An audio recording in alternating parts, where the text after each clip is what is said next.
Good afternoon, everyone. Bonjour à tous.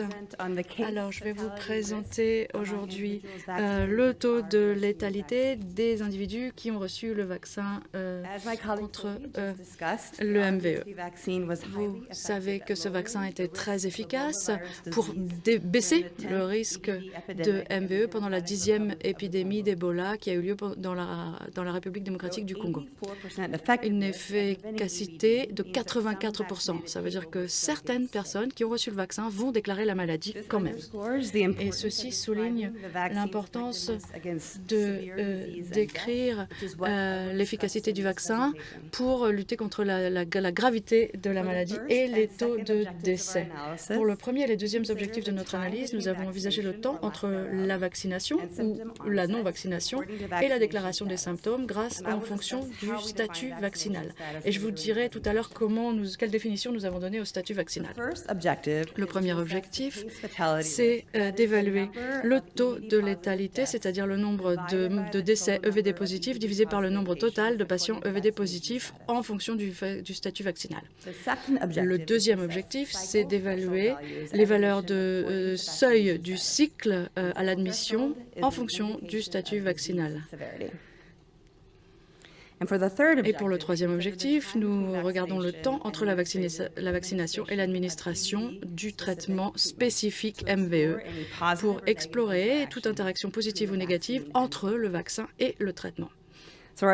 Notre analyse est une analyse de cohorte rétrospective qui utilise les mêmes sources de données que celle de ma collègue Sophie, c'est-à-dire la liste compilée des services de santé Ebola. Mais contrairement à Sophie, nous n'avons inclus que les patients MVE positifs. Nous avons aussi regardé toute la durée de la 10e épidémie Ebola dans la RDC. Et je vais vous expliquer maintenant comment nous avons défini le statut vaccinal. Rappelez-vous que la période d'incubation de la MVE est de 2 à 21 jours. À partir de là, nous savons que les personnes qui ont été vaccinées 21 jours ou plus avant la déclaration de leurs symptômes ont été vaccinées avant leur exposition à la MVE. Et donc ça, c'est notre première catégorie de statut vaccinal. Nous savons aussi que les gens qui ont été vaccinés 2 jours ou moins avant la déclaration des symptômes ont été vaccinés après leur exposition à la MVE. Et donc, définir la prochaine catégorie de statut vaccinal va être un petit peu plus compliqué. Cependant, on sait que la protection contre les anticorps arrive 10 jours après la vaccination et que d'autres recherches ont utilisé ce même critère lorsqu'elles considéraient les catégories de statut vaccinal. Donc, nous avons considéré que les personnes qui étaient vaccinées 10 jours ou plus avant la déclaration des symptômes ont probablement été vaccinées avant leur exposition à la MVE. Et ceux qui ont été vaccinés entre 3 et 9 jours avant la déclaration des symptômes ont été classés comme ayant été probablement vaccinés après l'exposition à la MVE. Donc, on regarde maintenant l'analyse statistique. Nous avons calculé le taux de létalité à 95% des patients avec la MVE confirmée en fonction du statut vaccinal, en comparant le taux de létalité avec l'intervalle de confiance. Et les valeurs de nucléoprotéines en fonction du statut vaccinal ont été comparées en utilisant le test de Wilcoxon. L'analyse d'explication stratifiée ont été effectuées pour calculer le risque de fatalité en fonction du traitement reçu et du temps de la déclaration des symptômes à la mission. Nous avons aussi utilisé le modèle de régression de Poisson avec une variance d'erreur robuste. Regardons maintenant le résultat pour notre premier objectif, c'est-à-dire le taux de létalité en fonction du statut vaccinal. Dans ce tableau, nous présentons le taux de létalité et la différence de risque en fonction du statut vaccinal. On va regarder les premières lignes des données qui sont dans ce tableau pour commencer. Parmi les patients qui n'étaient pas vaccinés, le taux de létalité, ceux qui n'étaient pas vaccinés, c'est très important, le taux de létalité était 56,2%. Ça, c'est très différent des patients qui étaient vaccinés en tenant compte du temps entre la vaccination et la déclaration des symptômes. Les patients vaccinés avaient un taux de létalité de 25,1% par rapport à ceux qui n'étaient pas vaccinés, c'est-à-dire que la vaccination diminuait le risque de décès de plus de moitié. Alors, regardons maintenant le moment de la vaccination en regardant les autres lignes de ce tableau. On voit que par rapport aux patients non vaccinés, plus tôt une personne était vaccinée avant la déclaration des symptômes, plus le taux de létalité était faible et il pouvait même même descendre jusqu'à 17,5%. Alors, c'est important de voir que la vaccination, même juste 2 jours avant la déclaration des symptômes, après l'exposition à la maladie, lorsqu'un patient était déjà infecté et en incubation, entraînait un risque de létalité de 27,3%. C'est toujours moins de la moitié des patients qui n'étaient pas vaccinés dans notre cohorte, et donc moins aussi que les risques de létalité qui étaient mentionnés dans toute la littérature, dans toutes les épidémies. Ça veut dire que la vaccination, même tardive, est toujours bénéfique pour réduire le risque de décès. Regardons maintenant les analyses ajustées. Dans cette analyse, toutes les estimations ont été ajustées en fonction des facteurs de risque de décès de la MVE qui ont été identifiés dans des études précédentes ou par les experts sur le terrain, c'est-à-dire par exemple la catégorie d'âge, le sexe, le statut de travailleur de santé, le temps entre la déclaration des symptômes et l'admission et le traitement spécifique à la MVE. On voit que ceux qui ont été vaccinés moins de 2 jours avant la déclaration des symptômes ont un risque ratio de 0,56. Plus le risque relatif est faible, plus élevé sera l'effet protecteur.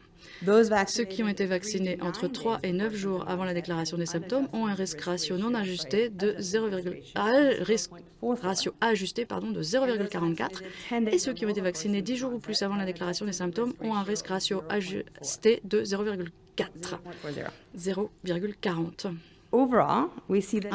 Donc, dans l'ensemble, on voit que même après ajustement, avec tous les facteurs de risque, par exemple, selon que vous arrivez tôt ou tard, selon que vous recevez ou pas le traitement MVE, la vaccination fait baisser de façon significative le risque de décès pour les patients MVE positifs par rapport à ceux qui n'ont pas été vaccinés. Et regardons maintenant notre deuxième objectif, les valeurs de seuil de cycle au moment de l'admission en fonction du statut vaccinal. Nous avons évalué ces valeurs en regardant les nucléoprotéines à l'admission. Et ces valeurs étaient beaucoup plus fortes ceux qui avaient été vaccinés 21 jours ou plus avant la déclaration des symptômes. Donc, on avait une indication d'une charge virale d'Ebola plus faible et la valeur médiane était de 30 cycles, donc plus élevée que chez les patients qui n'étaient pas vaccinés, qui avaient une valeur médiane de 21,4 cycles. Ces valeurs de seuil de cycle étaient aussi de façon significative plus élevées, c'est-à-dire une charge virale plus faible, chez ceux qui avaient été vaccinés 10 jours ou plus avant la déclaration des symptômes que les patients qui n'étaient pas vaccinés. Par rapport aux 2 groupes précédents, la vaccination tardive avait moins d'effet sur la charge virale, mais entraînait toujours une charge virale inférieure que ceux qui n'étaient pas vaccinés. C'est-à-dire que les valeurs de seuil de cycle étaient plus élevées, et donc avec une charge virale plus faible chez tous les patients vaccinés par rapport à ceux qui n'étaient pas vaccinés. Et ces conclusions sur les valeurs de seuil de cycle peuvent expliquer en partie la capacité du vaccin à réduire le risque de décès. Ensuite, regardons notre troisième objectif, les interactions potentielles entre le vaccin et le traitement. Les anticorps monoclonaux, qui sont le traitement le plus efficace contre la MVE, réduisent grandement le risque de décès chez les patients pour lesquels la maladie est confirmée. Comme nous l'avons vu dans cette présentation, le vaccin RVSV réduit le risque de décès par MVE chez les patients MVE positifs. Il y a la possibilité d'inclure des anticorps monoclonaux et le vaccin RVSV dans une prophylaxie post-exposition. Et pour votre information, le RVSV vaccin et les anticorps monoclonaux ont la même cible virale, c'est-à-dire la glycoprotéine de l'enveloppe du virus Ebola. Et donc, si le vaccin et les anticorps monoclonaux devaient être administrés au même moment, ou très proches en tout cas, on ne sait pas, s'il y aurait un effet antagoniste. Donc nous avons regardé des indications de cela dans notre étude et voyez ce que nous avons trouvé comme résultat. Alors, dans notre étude, le vaccin et les traitements spécifiques MVE n'ont pas été administrés de façon simultanée, mais nous avons pu explorer les interactions potentielles lorsque le vaccin est administré 4 jours ou moins avant le démarrage du traitement, ainsi que le fait que aucun vaccin ne soit administré avant le début du traitement.